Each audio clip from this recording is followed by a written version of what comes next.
Hello. Good evening ma'am. Good evening. CO साहब, आपने आंचल का कोई एफआईआर लिखा है क्या आंचल पे? हाँ, एक कनोडिया करके थे, वो पति पत्नी का मैटर था, उसमें लिखा गया था। क्यों लिखा आपने? आपको पता नहीं है कि नाम है स्वाति सिंह। स्वाति सिंह का नाम विवादों में रहा, एक के बाद एक विवाद, कभी ऑडियो कांड तो कभी योगी नाराज। क्या अब जाने वाली है उनकी कुर्सी? ये बीजेपी सरकार में मंत्री स्वाति सिंह है। क्या इनके काम से आप खुश हैं? क्या मंत्री स्वाति सिंह का काम ऐसा है कि योगी उन्हें दोबारा मौका देंगे, या फिर कुछ ऐसा है कि अब उनकी कुर्सी खतरे में है? आपको उनके विवादों के बारे में बताएं, उनका सीओ के साथ वायरल ऑडियो सुनवाएं। उसके पहले आपको उनके बारे में बताते हैं कि वो कौन है जिसे बीजेपी ने एक झटके में टिकट दिया, एक झटके में मंत्री बनाया। लेकिन क्यों? लेकिन अब कैसे एक झटके में उनकी कुर्सी भी खतरे में पड़ सकती है। साल था 2017। स्वाति सिंह के पति उन दिनों बीजेपी में थे।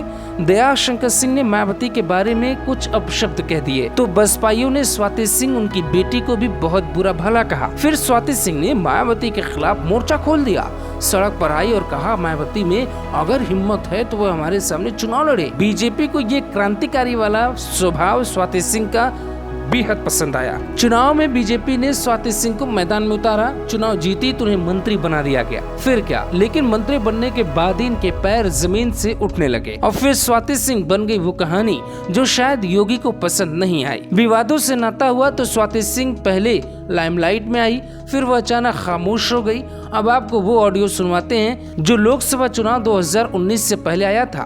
कहा गया कि ये तथाकथित ऑडियो बीजेपी की फायरब्रांड महिला स्वाति सिंह और सीओ कैंट बीनू सिंह के बीच का है। स्वाति सिंह पे आरोप लगा कि वो एक दागी को बचा रही थी। सीओ कैंट बीनू सिंह को बता रही थी कि दागी पे कार्रवाई न करें, वो उनका आदमी है। Hello. Good evening ma'am. Good evening. CO साहब, आपने आंचल का कोई एफआईआर लिखा है क्या आंचल पे?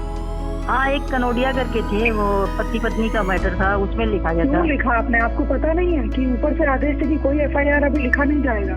सारे फेक एफआईआर लिखे जा रहे हैं उसके ऊपर। नहीं, वो तो जांच करके लिखी गई थी। कौन सी जांच हो गई भाई? कौन सी जांच हो गई? इतना हाई प्रोफाइल केस है, पूरा जांच चल रहा है, सीएम साहब तक के संज्ञान में ये चीजें हैं। आप कौन सी जांच कर रही? 4 दिन आए हुए होंगे आपको। नहीं तो पहले की एप्लीकेशन है ना, उसकी 5-6 महीने पहले। फर्जी है सब, खत्म करिए उसको। एक दिन आके बैठ लीजिएगा अगर यहाँ पे काम करना है तो, ठीक है? मैं गलत काम नहीं बोलती हूँ, पता कर लीजिएगा। इस ऑडियो के बाद यूपी की सियासत में भूचाल आ गया। भूचाल इतना था कि जांच की आंच में सरकार की छवि भी आ गई और योगी का नेतृत्व भी सवालों के घेरे में। सीएम ने स्वाति सिंह को तलब किया और सूत्र बताते हैं कि योगी ने स्वाति सिंह को खूब फटकारा, डांटा और स्वाति सिंह आंखों में आंसू लिए बाहर निकली। हालांकि हम इस बात की पुष्टि नहीं करते। दरअसल अंसल प्लाजा के एक प्रकरण में पुलिस जांच कर रही थी, लेकिन दिल में दर्द हुआ स्वाति सिंह को और स्वाति सिंह ने सोचा सीओ को समझा देंगे, वो समझ जाएगी। लेकिन वो तो उल्टा भारी पड़ गया। यानी सीधे तौर पर दागी की पैरवी करने के लिए स्वाति सिंह का नाम सामने आया और योगी आदित्यनाथ इसी घटना से बेहद नाराज हुए। अब 5 साल पूरे होने वाले हैं।